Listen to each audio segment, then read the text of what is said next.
Olá, meus amigos do Brasil, tá tudo bem por aí? Então tá ótimo, aqui sempre ótimo, estamos chegando com o nosso Visão Geral de hoje. Visão Geral, uma visão diferente no seu dia a dia, entrevistando várias personagens importantes dos diversos segmentos da nossa sociedade.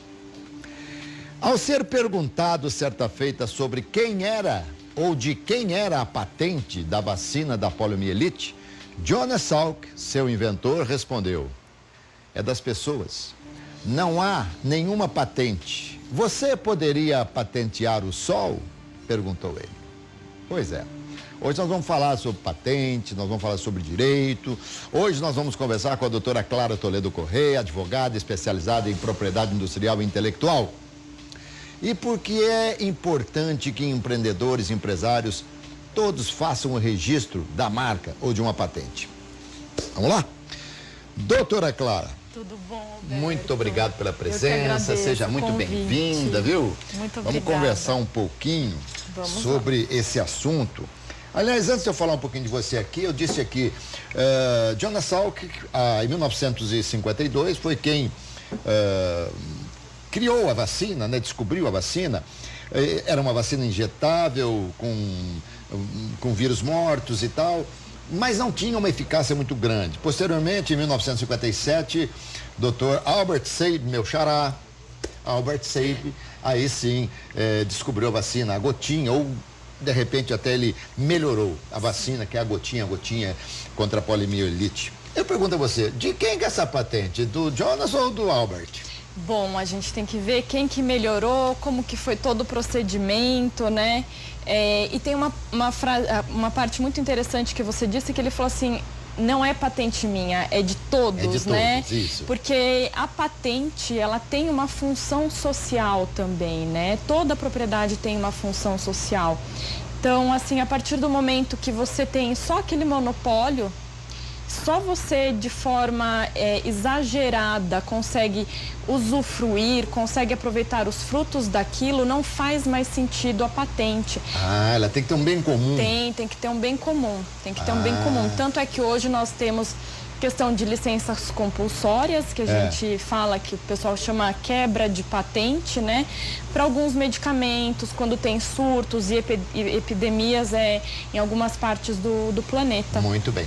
Bom, mas para nós aqui, foi Albert Sabin. A gente fala toda hora de Albert Sabin, até porque Jonas Salk descobriu a vacina, mas ela não tinha uma eficácia. Por essa razão, então, ela foi aprimorada, melhorada, e nós temos como Albert Sabin o grande deus dessa vacina, né? Aquele que é o maioral da vacina, e que, graças a Deus, né, essa vacina erradicou a paralisia infantil. Exato. Que é muito triste, né? Muito. Doutora Clara Toledo Correia, advogada especializada em propriedade industrial e intelectual, marcas e patentes e direito autoral. Tem especialização em propriedade intelectual e desenvolvimento pela OMP, Organização Mundial da Propriedade Intelectual. Pós-graduada em gestão e estratégia de empresas pela Unicamp. O que é propriedade intelectual? Propriedade intelectual é tudo aquilo que vem do intelecto, né? De forma geral. Tem algumas coisas que, por força de lei, nós conseguimos colocar no papel e, digamos assim, ter um valor comercial e econômico, e tem outras coisas que nós não conseguimos colocar no papel, né? Por exemplo? Dessa forma. O know-how. Tá. Né? O know-how é algo que é um conhecimento que você tem, que pode ser aplicado dentro de uma indústria, dentro de uma empresa, e você não consegue registrar esse conhecimento.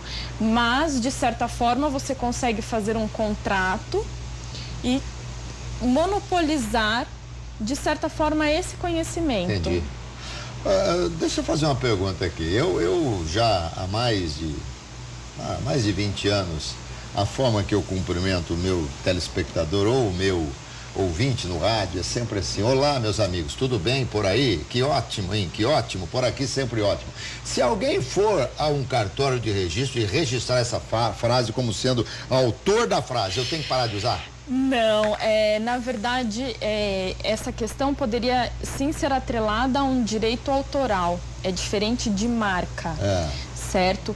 Mesmo assim, sendo marca, se fosse uma marca de forma a sinalizar um produto ou um serviço, porque é isso que é a definição de marca por lei, né? Mesmo assim, a gente tem que observar outros aspectos, né? Se não constitui uma frase, uma propaganda, enfim, mas não tem motivo para você parar de usar isso daí, porque afinal de contas, há quanto tempo você usa e é algo que todos nós usamos, né? Então, e da mesma forma, doutora Clara, a gente pode, vamos imaginar aqui, sem citar nomes de marcas, mas vamos imaginar que uma determinada marca tenha um produto e já há muito tempo, mas não registrou.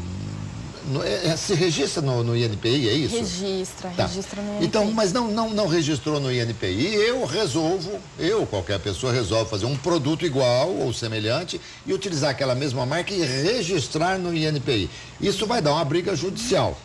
E qual que é a tendência de quem ganhar? Bom, posso ser chata? Mas que isso? Você não será nunca. Imagina. INPI é o Instituto Nacional da Propriedade Industrial. É que tem muita gente que não conhece, né, esse termo.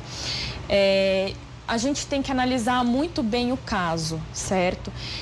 Quem que utiliza, há quanto tempo, para que tipo de segmento, de indústria, de serviço, qual que é o produto que assinala. Dentro a gente vai ter uma questão judicial e antes da judicial a gente pode ter uma administrativa também perante o INPI, certo? Quando você faz o depósito de registro de marca. Esse judicial, se eu falar para você, olha, 100% de chance de quem utilizou antes ou 100% de chances não tem.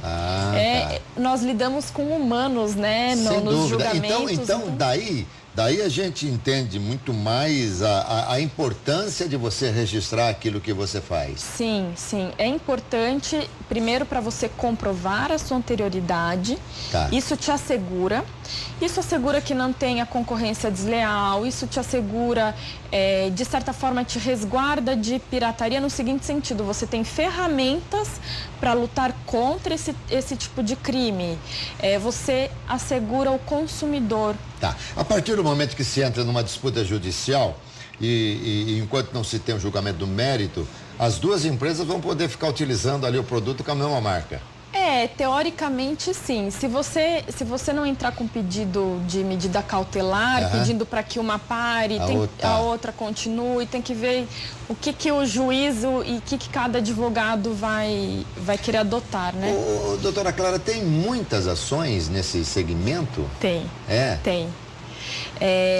A gente vê mais nas instâncias federais, onde são julgadas as questões, principalmente de anulação de marca, né?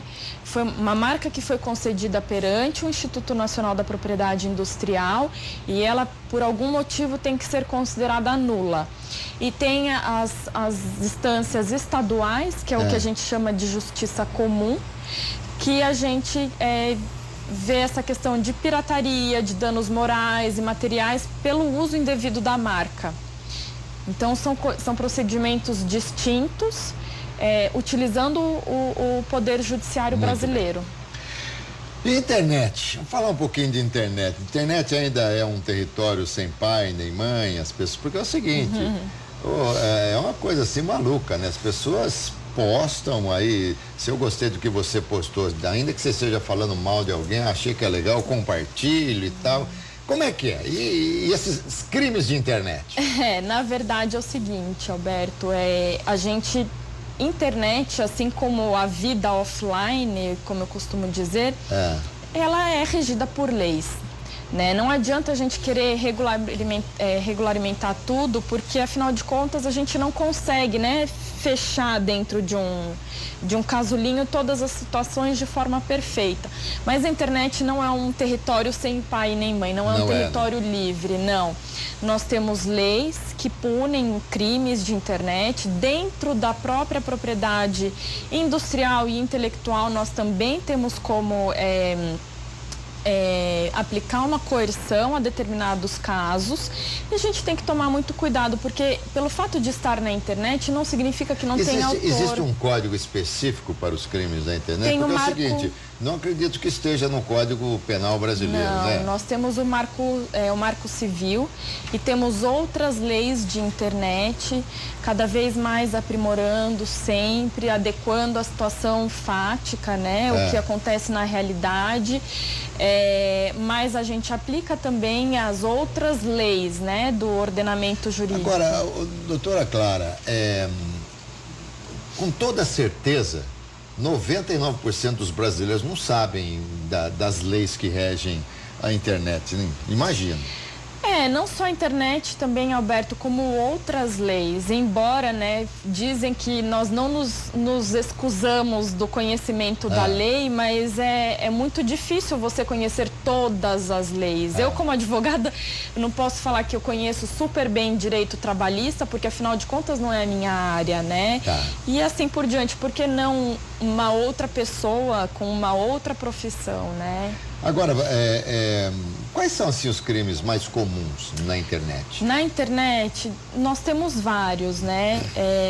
Desde de pedofilia até a questão de crime de direito autoral. Deixa eu fazer um parênteses aqui, doutora. Eu tenho 63 anos de idade, embora eu me sinta como se tivesse 62. Eu estou na internet desde que ela nasceu, desde que ela está aí. Eu nunca vi nada de pedofilia na internet. Ainda bem, né? Mas isso aí é alguma coisa explícita? Como é que é feito isso? Não, existe, digamos assim, uma internet negra, né? Então tem paralela. Um paralelo. Então, assim, os arquivos, eles não são colocados dentro de um computador físico, numa rede, numa nuvem. Mas olha, é isso que eu não entendo. Como que as pessoas têm acesso? Como que os pedófilos têm acesso a isso? A gente cria... Quem quer fazer errado, consegue fazer errado, né? Consegue criar uma comunicação, uma via de acesso e assim vai. Temos polícia, né, para fazer esse tipo de investigação. Conseguimos punir com isso, entendeu? Então, e também vai muito, por exemplo, na questão do crime, desse tipo de crime ou outros crimes cometidos dentro da internet de direito autoral ou de propriedade industrial, o próprio autor, porque da mesma forma que as pessoas que cometem o crime têm acesso à internet, o autor tem o acesso à internet. Agora, por exemplo, vamos voltar aí nesse aspecto da pedofilia. Todos da rede são cúmplices, são culpados também? Ou é aquele que posta, aquele que divulga? Tem que verificar bem cada caso, mas de forma geral, eles são culpados. São envolvidos também, são sim. culpados também, são cúmplices dessa... Bom, graças a Deus, eu nunca vi e espero que Deus me permita que eu nunca veja. Entendeu? Porque não acho nada salutar, aliás, abominável, né? E digno realmente de muita punição. Agora, vamos lá. Pedofilia é uma das coisas. O que mais que tem na internet que a gente, de repente, desconhece? Tem a questão de pirataria de marca, né? Ou concorrência parasitária e desleal de marca. Temos também direito de violação de imagem, violação a direito moral. Eu publicar, por exemplo, uma foto da doutora Cláudia Toledo Corrêa. Eu publico essa foto. Eu falei Cláudia, perdão. É que eu falei para você uma hora ia falar Cláudia, aliás, temos uma amiga em comum que se chama Cláudia Toledo, né? A Cláudia Toledo. Querida Cláudia Toledo. Clara, se eu divulgar uma foto sua e eu colocar, olha, não gostei do trabalho que essa moça me fez, alguma coisa assim, eu estou violando a lei. Sim. Assim, a gente tem que tomar cuidado para não beirar nessa questão não barrar na questão da censura. Mas lógico que assim, isso pode afetar meu âmago, tá envolvida a minha foto, quem que fez a minha foto? quem que tem os créditos dessa foto? Quem que é aquela imagem, né? Então a gente tem que tomar muito cuidado com o que a gente fala e faz na internet. Ainda que não seja só a foto, se seja só o nome. Se eu colocar Clara Toledo Corrêa, também estou infringindo. Sim, agora, pode. se eu estiver falando bem de você, você vai agradecer, vai me mandar um WhatsApp. Não, oi, muito obrigado. É assim que funciona, né? É verdade, é assim que funciona. Tanto é que muitas marcas, muitos artistas, eles não se incomodam com essa questão do compartilhamento de imagem, de música, de conteúdo, de forma sem ser onerosa, né? Então, nós temos artistas, lembra a época do MP3? Sim. Nossa, foi uma polêmica, né? Porque agora artista nenhum vai receber... do ECAD lá, nada, direitos autorais e tal. Artista vai passar fome. Sim e não. Porque através da internet você consegue construir uma marca e construir um vínculo muito forte com o seu consumidor. Então, às vezes, nem sempre, como você está lidando com pessoas, tem que ver aquilo que incomoda ou não incomoda a pessoa. Então, às vezes, aquela divulgação de forma, digamos assim, não ordenada, faz com que o artista ou com que aquela marca ganhe, mas da mesma forma a gente tem a calúnia, a difamação e a injúria também, né? Bom, Clara, eu vou querer saber de você depois como que as pessoas, como que as autoridades chegam até essas pessoas que cometem esses crimes na internet, tá bom? Vamos falar um pouquinho sobre registro, né, de marcas e patentes. Certo. É um processo demorado, é longo? O processo, ele não é tão demorado nem tão longo, é um processo administrativo feito no INPI. De marca leva de 2 a 3 anos até a concessão final. Isso não significa que você esteja impedido de utilizar a sua marca, pelo contrário, a partir do momento que você... Tem um protocolo ali que depositou, dá esse respaldo. A patente, ela demora entre 5 e 7 anos, mas também assim, depende muito de caso a caso. Mas né? Vamos lá, qual é a diferença da marca e da patente? Ok, a marca, ela é um sinal, um símbolo que é utilizado para assinalar um produto ou um serviço. Você fala uma logomarca? Uma logomarca, tá. Exato. Aquilo que diferencia você no mercado dos seus concorrentes. Perfeito. E é a sua identidade, né? Uhum. A patente, ela já está mais vinculada à tecnologia, certo? Ou uma invenção, algo que melhore, por exemplo, a sua produção dentro da sua fábrica, ou então uma questão dentro do seu escritório. A patente, ela pode ser uma patente de invenção, que é algo completamente novo, inusitado. Tá. Pode ser uma patente de um remédio também, certo? E nós também temos o modelo de utilidade. Clara, a patente, por exemplo, vamos imaginar, eu criei um refrigerante com nome, sei lá, nome de Beto. Pronto, Beto Refrigerantes.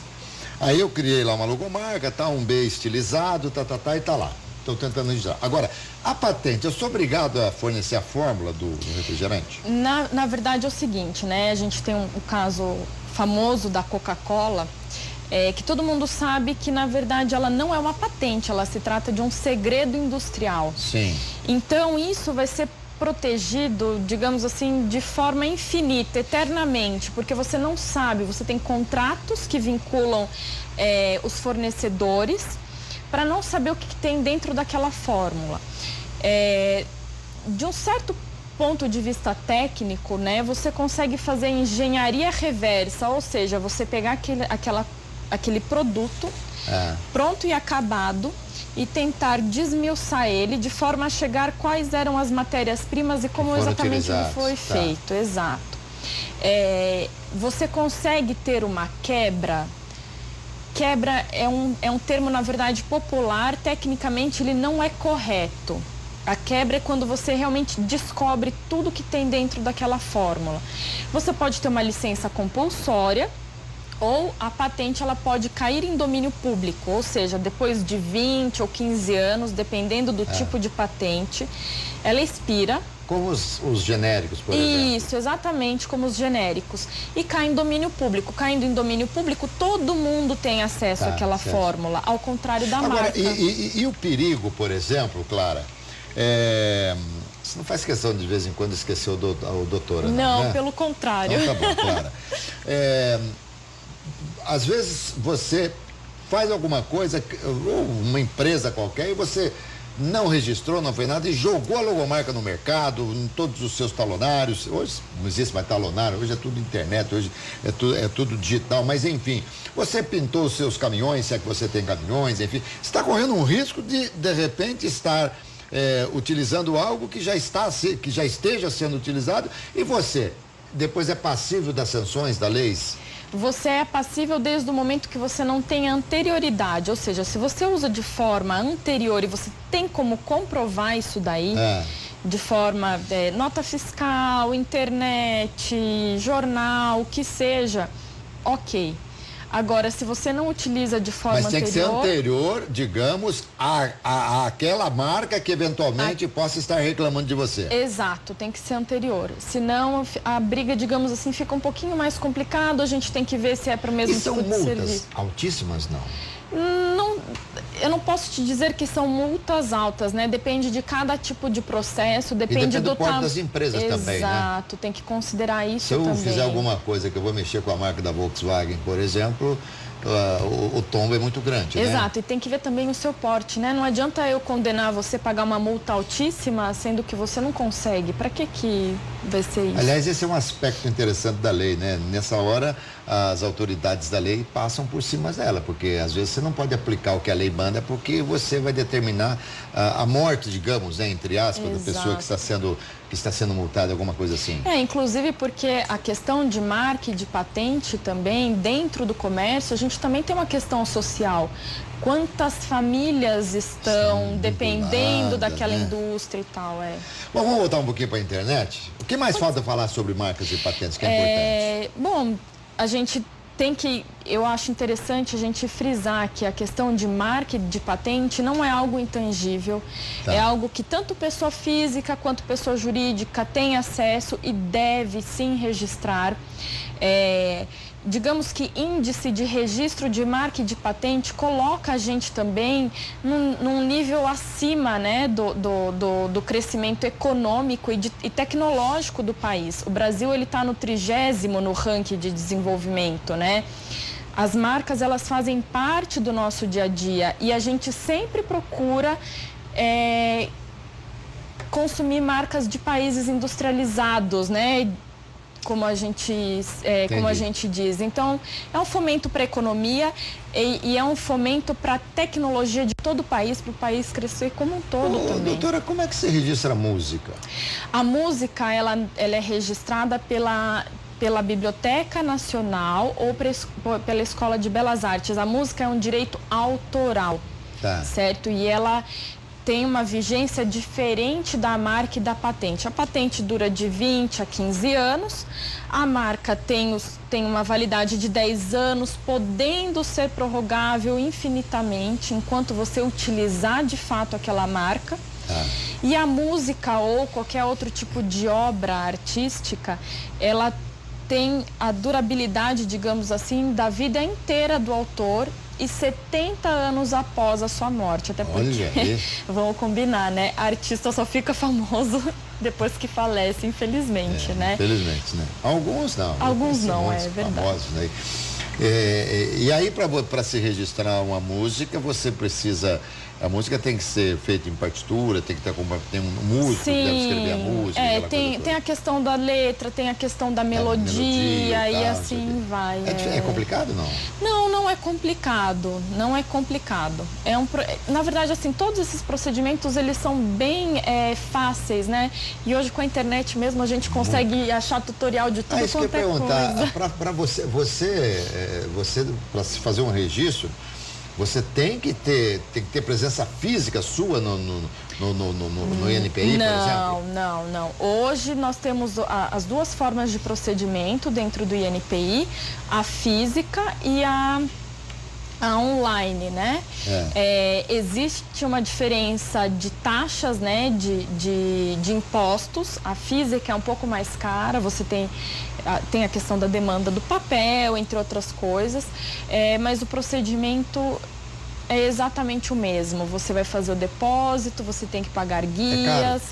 O depósito, a taxa não é cara. E também depende do tamanho da pessoa, se é pessoa física, se é pessoa jurídica. Mas, por exemplo, você vai registrar a marca de um avião, é o mesmo preço que você registrar a marca de uma caixa de fósforo? Em termos de taxas de impostos, sim. Né? A questão de honorários, aí a gente também tem que verificar conforme a necessidade do cliente. Mas isso é feito via advogado? Pode ser feito via advogado, é recomendado que seja feito por via de advogado, porque tem uma diferença entre escritório de advocacia especializado em marcas e patentes e tem a diferença entre escritório de registro. Ainda que não fosse, né, Clara? Você ia recomendar a partir de agora, né? É lógico. Mas é importante. Porque nós somos leigos em muita coisa, né? Por exemplo, eu tenho absoluta convicção, se amanhã a Clara precisar de uma pessoa para apresentar um programa na televisão, ou pelo menos dar umas dicas, né? Eu tenho uma estrada de 28 anos sentado numa cadeira ou em pé diante das câmeras de televisão. Então eu tenho um pouquinho de bagagem para passar. Exato. Da mesma forma que é na sua área, não é verdade? Tem uma estrutura, a gente consegue orientar, né? Não é só fazer o registro, a gente tem que fazer o acompanhamento semanal, porque o INPI ele publica a revista de propriedade industrial toda semana, então a gente tem que ver, tem fiscalização existe um pagamento, existe uma contribuição mensal, uma taxa mensal que se paga depois que você registra uma determinada marca? Não. Para o INPI, não. É muito comum, infelizmente, acontecem golpes de você fazer o depósito dentro do INPI e a partir de então você começa a receber um boleto de uma associação ou de um grupo, né? Então acontecem de ligarem lá no escritório e falar assim, olha, recebi de vocês? Falei assim, olha, não é nosso, né? Infelizmente é uma prática comum. Você só vai pagar realmente se você acreditar naquele tipo de entidade, se você quiser os serviços deles, mas não... Voltando à internet aqui, Clara, quando alguém, por exemplo, comete um delito na internet, como que as autoridades vão?